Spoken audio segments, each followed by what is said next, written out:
وزيرك وزارة waxbarashada hay'adaha iyo tacliinta sare ee dawladda Soomaaliya Mudane Cabdiraxmaan Daahir Cismaan ayaa maanta ka qayb galay munaasabad dib loogu howlgelinayay dugsigii 15 May ee magaalada Muqdisho.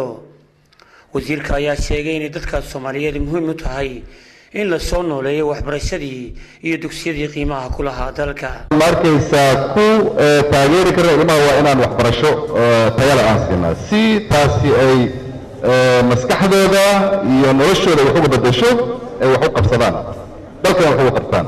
waxaan leeyahay tan waa guul weyn waa aad loogu soo shaqeeyay. waxaan u mahadcelinayaa dowladda Masaarida iyo shacabkeeda. waxaan u mahadcelinayaa gobolka Banaadir oo arrintan juhdi weyn ka geystay. waxaan u mahadcelinayaa gudoomiyaha degmada Warbigley oo si hagar la'aan arrintan uga soo shaqeysay.